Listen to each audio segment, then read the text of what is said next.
బొగ్గు గనుల వేలానికి వ్యతిరేకంగా సింగరేణి ప్రాంతంలోని బొగ్గు బావులను సింగరేణి కంపెనీ కేటాయించాలని శ్రీరాంపూర్ జీఎం ఆఫీస్ ఎదుట ఏఐటీయూసీ ఆధ్వర్యంలో రిలే నిరాహారదీక్షలు చేపట్టారు.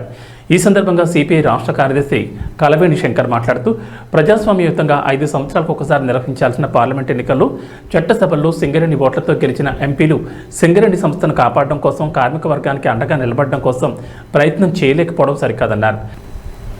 ప్రజాస్వామ్యయుతంగా గెలిచినటువంటి పార్టీ మతోన్మేద బీజేపీ పార్టీ సింగరేణి సంస్థను నిర్వీర్యానికి పూనుకోవడంతో భారత కమ్యూనిస్ట్ పార్టీ దాని అనుబంధ సంస్థ సింగరేణి క్యాలరీస్ వర్కర్స్ యూనియన్ నాయకత్వాన సింగరేణి బొగ్గు బావులకు ఏఐటీయూసీ అనుబంధాన్ని గుర్తుపెట్టుకుని బొగ్గు బావులను కాపాడాల్సిన బాధ్యత ఉందని చెప్పారు.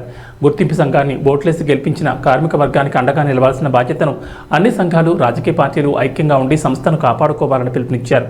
కేంద్ర ప్రభుత్వానికి పోరాటం ద్వారా హెచ్చరిక చేస్తూ వేలంపాటలో పాల్గొనే ప్రైవేట్ కాంట్రాక్టర్లకు హెచ్చరిక జారీ చేస్తున్నామని అన్నారు.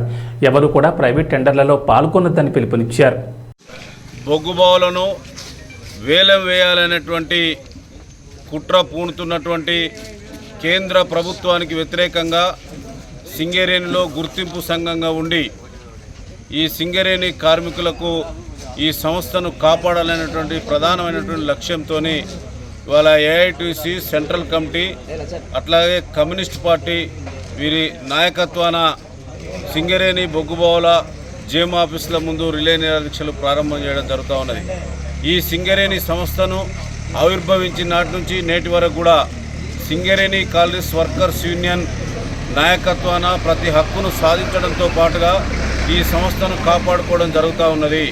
ఇవాళ కేంద్ర ప్రభుత్వాలు ఎన్నికలు వచ్చిన ప్రతిసారి సింగరేణి బొగ్గుబావులకు సంబంధించినటువంటి సంక్షేమ పథకాల మీద కానీ లేకపోతే ఈ బొగ్గుబావులకు సంబంధించినటువంటి రక్షణ విషయంలో కానీ అనేకమైనటువంటి బూటకపు మాటలు చెప్పేటువంటి ఈ కేంద్ర ప్రభుత్వాలు చట్టాలు చేసే కాడ కార్మిక వర్గానికి వ్యతిరేకంగా చట్టాలు చేస్తూ ఉన్నారు. ఈ వేలం పాటల ద్వారా ఈ సంస్థకు నష్టం జరుగుతుంది. ఇలా జనరల్ మజూర్ కాడ నుంచి మొదలుకుంటే జీఎం వరకు కూడా సంస్థ ఉంటేనే మనం అందరం ఉంటాం. ఈ వాస్తవాన్ని గమనించి అందరూ కూడా జరుగుతున్నటువంటి పోరాటంలో భాగస్వామ్యం కావాలి. ఈ వేలం పాటలు నిలిపివేసుకోవాలి. ఈ కేంద్ర ప్రభుత్వానికి వ్యతిరేకంగా ధీటైనటువంటి పోరాటాలు కొనసాగిస్తాం. సింగరేణి కాలరీస్ వర్కర్స్ నాయకత్వాన ఈ సంస్థను కాపాడుకుంటామని చెప్పి ఈ సందర్భంగా విజ్ఞప్తి చేస్తాం.